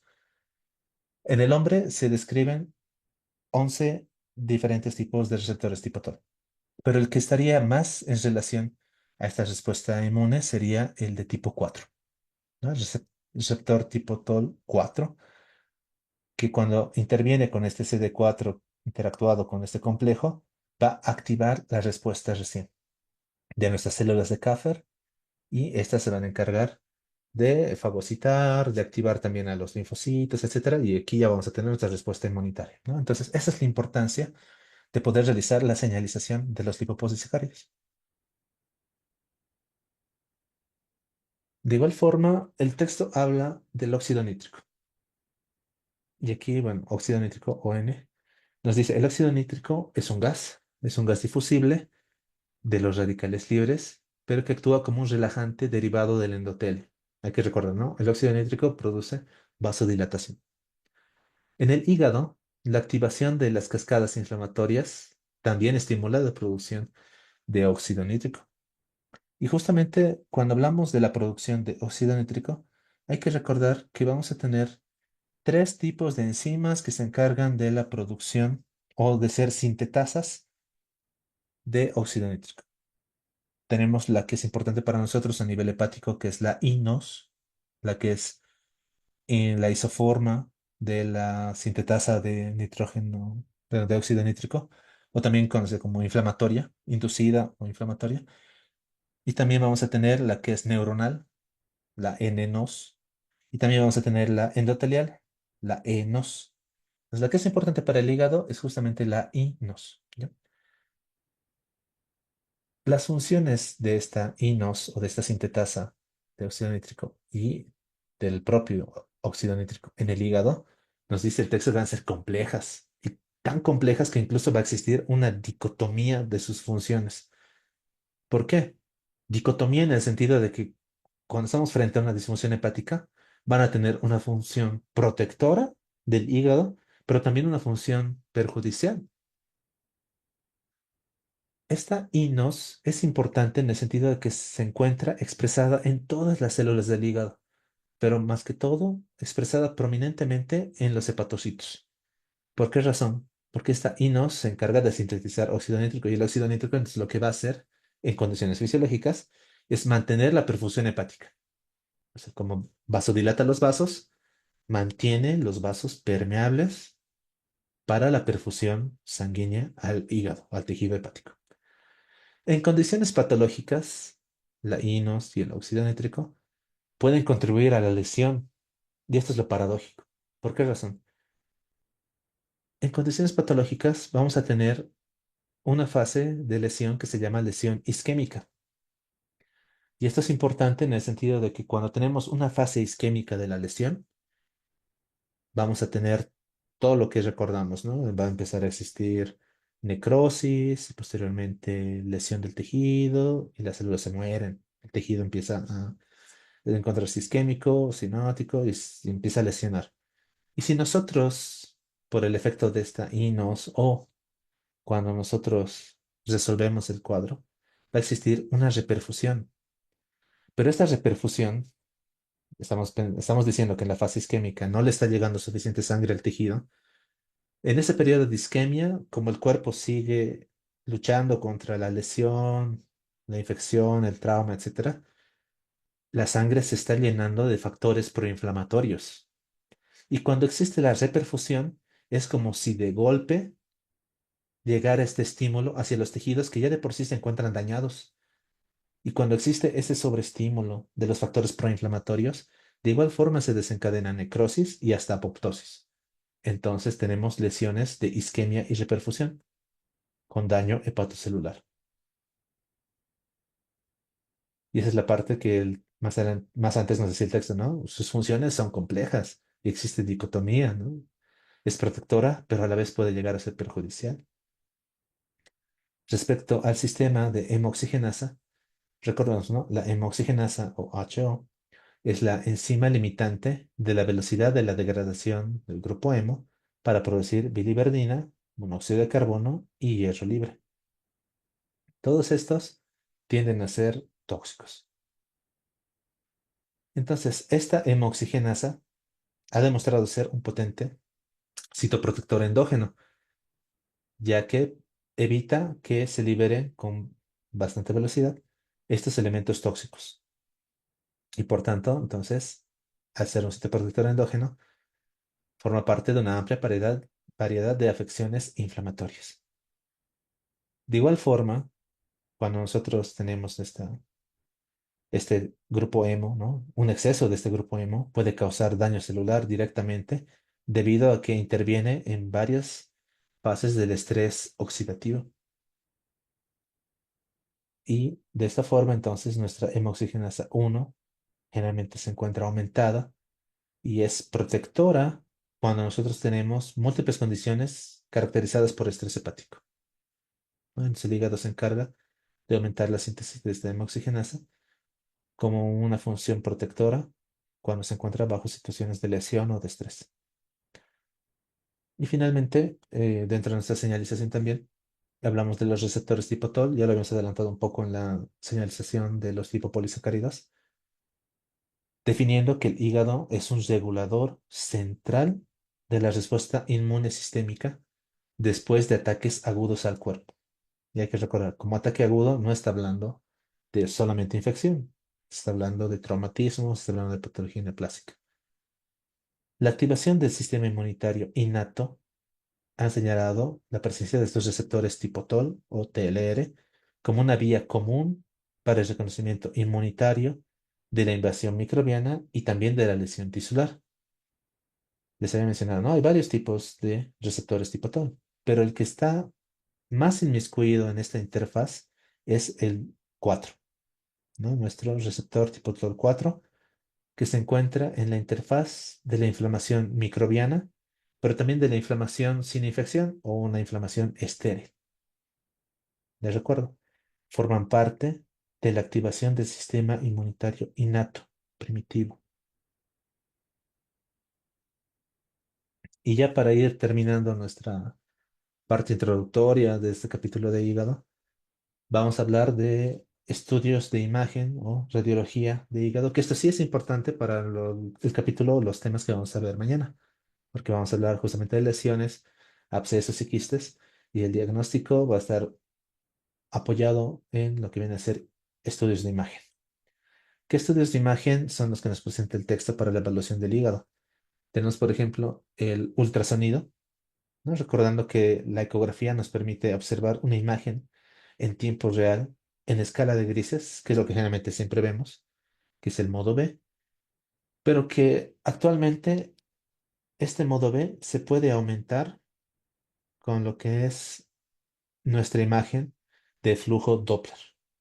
Es así que nuestra imagen Doppler o nuestra ultrasonografía Doppler lo que va a hacer es permitir no solamente visualizar el flujo sanguíneo, sino incluso le brinda cierto color para poder entender el flujo.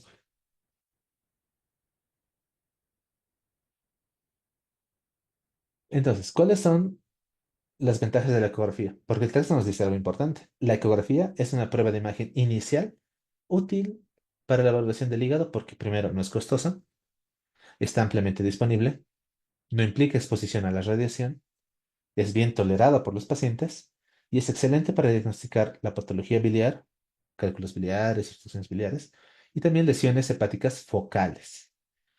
Pero nada es perfecto, ¿no? Tiene algunas limitantes. Por ejemplo, dentro de sus limitaciones se encuentran las imágenes incompletas del hígado, ya que a nivel de la cúpula, por la presencia de las costillas y demás, es difícil poder tener una imagen completa del hígado, especialmente en esa parte superior. También no se logra visualizar de forma completa los límites de una lesión. Recordamos que para poder determinar si una lesión tiene características benignas o malignas, es importante ver si se encuentra bien diferenciada de su entorno. Entonces, no siempre da una visualización completa, ¿no? Es visualización incompleta de los límites. Factores como la obesidad, la presencia de gas intestinal, pueden interferir con la calidad de la imagen. Generalmente el paciente tiene que estar en ayuno, o si el paciente es obeso, las imágenes van a tener una calidad menor, ¿no? Entonces, esas son las limitaciones que tienen las ecografías. Algo interesante que nos menciona el texto es que para estos casos de evaluación del hígado, así como podemos hablar de una tomografía o de una resonancia con contraste, se han diseñado tipos de contrastes ecográficos. Es decir, que habla de el advenimiento o el comienzo de lo que se llama como ecografía con contraste. Y aquí hay que recordar, Lo que hace la ecografía es determinar cómo se forma la imagen mediante esa onda ultrasonográfica. Y vamos a tener muy claro cuando tenemos presencia de aire y cuando tenemos presencia de líquidos y luego posteriormente las estructuras, ¿no? Es por eso que este contraste como tal está hablando de la inyección de agentes que tienen microburbujas de gas. Estas microburbujas de gas van a permitir que se pueda diferenciar mejor las imágenes. En todo caso, se aumentaría la sensibilidad y la especificidad en la detección y diagnóstico de lesiones hepáticas. Siendo honesto, no he visto ningún tipo de estudio de ecografía de contraste en nuestro medio. Lo que sí es más frecuente es pedir tomografías contrastadas para la evaluación de lesiones hepáticas. Cuando hablamos nosotros del uso de la ecografía, tiene una ventaja también. No solamente hacemos una ecografía antes de algún tipo de procedimiento. El texto nos menciona que actualmente la ecografía o la ultrasonografía se puede utilizar también dentro de la cirugía. Es así que el uso de la ecografía intraoperatoria se ha extendido también y tiene la capacidad de brindar información en tiempo real durante una cirugía que es útil para la planificación quirúrgica durante la cirugía, o sea, en medio de la cirugía. Es así que la ecografía intraoperatoria se considera el estándar de oro para la detección de lesiones hepáticas, ya que menciona, ¿no?, que se detectan entre 20 a 30% de más lesiones que en otras modalidades preoperatorias. Permiten también realizar una estratificación del tumor a tiempo real y también permiten la visualización de estructuras vasculares intrahepáticas por el modo Doppler. También nos permite guiar el plano de sección mediante la valoración de la relación de una masa si es que ésta presenta vasos sanguíneos. Nosotros revisamos con nuestra sonografía y podemos ver si la masa tiene vasos o no para poder guiar el plano de resección o extirpación de una masa.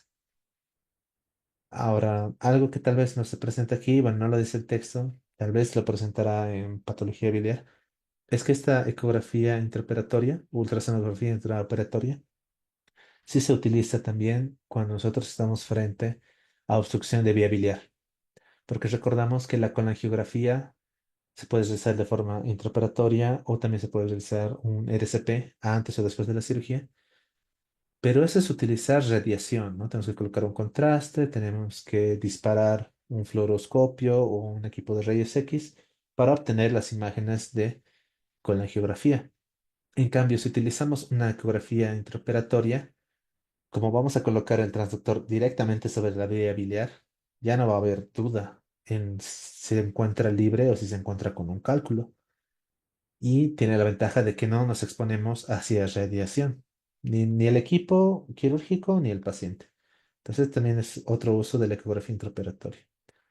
Otra forma también de ecografía o ultrasonido para estudio del hígado es lo que se conoce como elastografía, que aprovecha también las ondas sonoras para medir cómo estas ondas retornan, midiendo la velocidad en la cual retornan estas ondas para poder valorar el grado de fibrosis o cirrosis en el hígado. Este tipo de estudios, la elastografía por ultrasonografía, tiene una sensibilidad del 87% y una especificidad del 91% para el diagnóstico de cirrosis en comparación con una biopsia. O sea, es importante que esta elastografía, si nosotros pensamos que el paciente tiene fibrosis o cirrosis, le gana a una biopsia guiada por aguja, etcétera. Considerando que la biopsia como tal, especialmente cuando es guiada, digamos, por una aguja y demás, siempre corre el riesgo de lesión vascular, dolor, etcétera. En cambio, la elastografía es indolora y tiene una buena sensibilidad y especificidad. Aquí podemos ver una imagen que nos presenta el texto, es justamente la figura número 10 del capítulo 31, en la cual podemos ver primero el modo B para poder evidenciar la región vascular del hígado y cómo cuando nosotros cambiamos hacia el modo Doppler, vamos a poder ver con colores los diferentes flujos, los flujos que vienen, los flujos que van, para así determinar si lo que estamos viendo es un espacio muerto o si tiene flujo, ¿no? Y aquí podemos ver cómo se encuentran nuestras venas hepáticas, ¿no? Y cómo el flujo, aquí tenemos, ¿no?, la izquierda, la media, la derecha, y aquí nuestra vena cava inferior, cómo nuestras venas hepáticas confluyen a este nivel los flujos, ¿no? Es la ventaja de la ecografía Doppler, pero también en el modo B nos permite valorar la anatomía del hígado. Posteriormente, la tomografía computarizada, el texto nos dice que las imágenes por tomografía brindan información morfológica detallada sobre el número, el tamaño, la distribución y la vascularización de lesiones hepáticas. Estas características son vitales para guiar el tratamiento clínico y también para el plan terapéutico y especialmente quirúrgico. Se realiza un ATAC generalmente con dos o tres administraciones de medio de contraste intravenoso para lograr el mayor refuerzo entre los tejidos normales y patológicos. ¿Por qué razón? Porque recordamos nosotros que el hígado tiene una irrigación dual. Entonces, vemos generalmente en los estudios básicos una fase arterial y una fase venosa. Una fase arterial que generalmente se presenta cuando tomamos las imágenes entre 20 a 30 segundos después de la administración del contraste y una fase venosa o una fase portal dominante que se toma 60 a 70 segundos después de la administración del contraste. Ahora, no solamente la tomografía sirve para la descripción de las lesiones hepáticas, sino que también existe la modalidad de colangiografía por tomografía, que ha surgido como una nueva modalidad de imagen para la enfermedad biliar. Entonces recordamos que colangiografía es un estudio que nos trata de demostrar o mostrar la anatomía de la vía biliar. Entonces, usa agentes de contraste que se eliminan por los hepatocitos y los hepatocitos eliminan este medio de contraste hacia las vías biliares. Y en la tomografía, entonces, las vías biliares van a aparecer resaltadas. Brindará información entonces sobre la función de los hepatocitos y el flujo biliar. Puede ser útil en el contexto de la donación de hígado en vivo y en la cirugía biliar compleja. Y también es útil en la valoración posoperatoria para ver fugas u obstrucciones del conducto biliar. Tiene una limitante. El árbol biliar no siempre se visualiza bien en pacientes con conductos biliares que son extremadamente o excesivamente dilatados y también no se pintará muy bien en aquellos pacientes con hiperbilirrubinemia porque esta hiperbilirrubinemia alterará la función de los hepatocitos. Así se dan cuenta, tal vez no es el mejor estudio la colangiografía por tomografía. Cuando hablamos de vía biliar, recordamos el RCP, es el que generalmente se lleva el galardón en la evaluación de la vía biliar. Aquí tenemos justamente una imagen del texto, es la figura número 11 que nos muestra imágenes de tomografía computarizadas de las venas hepáticas y los segmentos hepáticos de Kohlmann. Yo lo puse con números romanos, pero aquí tenemos la segmentación con números arábigos. Segmento 1, 2, aquí atrás el 3, el 4A, el 8, el 7 y su relación, ¿no?, con nuestra vena aorta. También tenemos imágenes de resonancia magnética, que nos mencionan, ¿no? En comparación con la exploración por una tomografía, las principales ventajas de una resonancia se relacionan a una mayor resolución de contraste de los tejidos blandos, también una excelente representación de las estructuras que contienen líquidos, y de igual forma se evita la necesidad de radiación ionizante. Se han utilizado diversos compuestos a base de galodinio como el contraste que se utiliza para nuestra resonancia magnética. Recordando que para nuestra tomografía computarizada, generalmente los contrastes son yodados. Existen incluso contrastes específicos para la función hepática o para la evaluación del hígado, que dependen de la excreción, por ejemplo, de las células de Kapfer, como la ferumoxida, o también algunos que se excretan directamente a la bilis, como el gadoxetato. Así como existía una elastografía por ecografía, existe una elastografía por resonancia magnética, que es una modalidad imagenológica útil para el diagnóstico de igual forma de fibrosis y cirrosis hepática, en el sentido de que este tipo de estudios de elastografía son promisorios para disminuir la necesidad de una biopsia. Pero, ¿qué es lo importante? Tanto para la evaluación a este nivel o de la elastografía, hay que recordar, la disponibilidad de la resonancia magnética es baja en relación a la tomografía y la ecografía, y el costo también es mucho más elevado hablar de resonancia que hablar de TAC y de ecografía, lo que haría de esos factores como limitantes para el uso frecuente de la resonancia. De igual forma, se puede hacer una colangiopancreatografía por resonancia magnética, que de igual forma permite la representación rápida y no invasiva del árbol biliar como también el conducto pancreático sin el uso de radiación ionizante y tampoco es necesario utilizar medios de contraste porque recordamos, realiza una excelente representación de las estructuras que contienen líquidos, como en este caso la bilis en la vía biliar. Y finalmente, el texto nos habla de también una variación de la tomografía, que es la tomografía por emisión de positrones, recordando que esta tomografía PET o este estudio PET es una prueba de medicina nuclear que produce imágenes de la actividad metabólica. No, aquí no nos interesa mucho saber el tema de la anatomía y demás, porque para eso tenemos la tomografía computarizada, pero con esta tomografía PET o con este estudio PET podemos ver más bien la actividad metabólica de los tejidos. ¿Por qué? Porque se detectan rayos gamma emitidos por un radioisótopo incorporado en una molécula que es metabólicamente activa. ¿Eso qué significa? El tejido que metabolice esta molécula va a realzarse más. ¿Cuál es la molécula que generalmente se utiliza? Es la fluorodesoxiglucosa o FDG, como la molécula más común usada para generar imágenes en el estudio PET. Entonces, ofrece imágenes funcionales de tejidos con alta actividad metabólica. ¿Cuáles son esos tejidos con alta actividad metabólica? Pues la mayoría de los tumores. La mayoría de los tumores primarios, incluso metastásicos. Más que todo, la utilidad de este estudio PET, el texto nos menciona a nivel del hígado, sirve para la detección de tumores metastásicos, recordando, por ejemplo, que cuando hablamos de cáncer de colon, uno de los sitios en los cuales vamos a encontrar metástasis con mucha frecuencia va a ser el hígado. Entonces, si uno planifica operar un cáncer de colon, es importante realizar un estudio detallado de la posibilidad de metástasis a nivel hepático. Pero esto habla de tumores secundarios, de tumores metastásicos.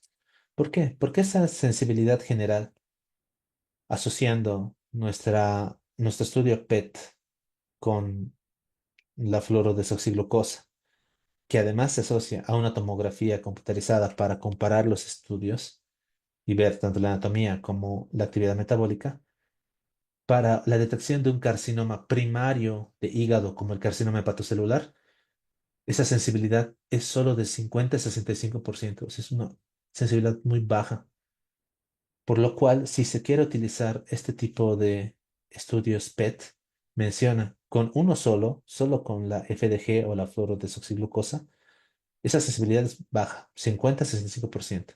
Entonces dijeron, usemos un marcador más, un doble marcador. En este caso, para detectar carcinoma hepatocelular, el segundo marcador o doble marcador es el acetato de carbono 11. Y aquí tenemos una imagen del texto, es justamente la última imagen de esta parte introductoria, que es la figura número 12, que nos muestra un antes y un después. En un antes nos muestra en una tomografía computarizada la presencia de lesión. Este es un paciente que tiene cáncer de colon y aquí se puede observar que en el hígado o en el lóbulo derecho tiene metástasis, ¿no? Una lesión secundaria. Aquí le hacen el estudio PET, en el cual se puede ver la alta tasa metabólica de esas metástasis. Entonces, cuando operan al paciente de cáncer de colon, le reseccionan su tumor primario, también reseccionan el tumor secundario o la metástasis.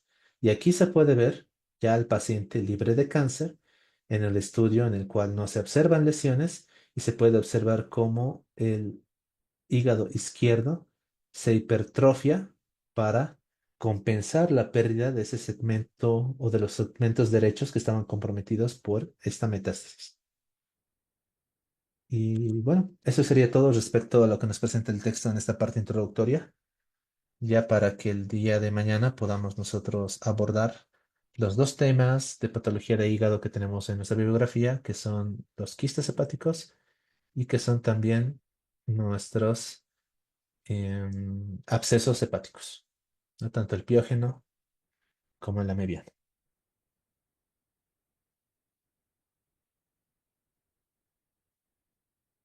Hay que recordar que justamente estas clases introductorias nos sirven para recordar mucho sobre anatomía, sobre fisiología, algunas cosillas de farmacología y imagen, que son las bases, ¿no? Que nos presenta el texto para poder comprender mejor el desarrollo de las patologías específicas que lo hace después. Entonces, si no tenemos preguntas, les agradezco mucho por su atención. El día de mañana vamos a abordar nuevamente patología de hígado con los dos temas que les he mencionado.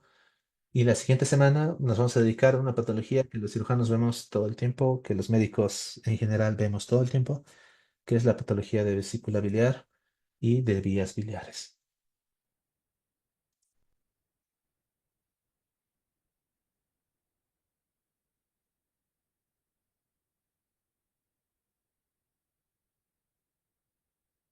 Muy bien, entonces si me dan chance, también les voy a pasar las diapositivas en un momento al grupo para que puedan completar su PDF.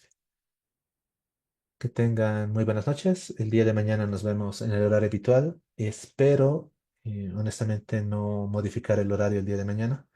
De todas formas, si es que tuviese alguna... Bueno, en realidad mañana por la tarde tengo una actividad, pero está planificado fuera del horario de nuestra clase. Sin embargo, sabemos que a veces los tiempos pueden manipularse. Si es que hubiese algún tipo de alteración en el horario, les recuerdo, mi idea nunca es suspender una clase. Tal vez lo más que podemos hacer es retrasarnos un poquito, pero cualquier tipo de información se les va a brindar de forma oportuna. Y recuerden, mañana tenemos nuestra clase de hígado, eso es algo seguro. Si es que llegara a pasar algún tipo de intercurrencia y demás, se les va a comunicar. Pero el día de mañana nos veríamos con nuestra clase de absceso y quistes hepáticos. De igual forma, de forma oportuna, les voy a mandar el PDF, el caso clínico y las preguntas para que vayan repasando antes de la clase. Y ahora les voy a pasar las diapositivas para que puedan completar la clase de esta noche. Que tengan muy buenas noches.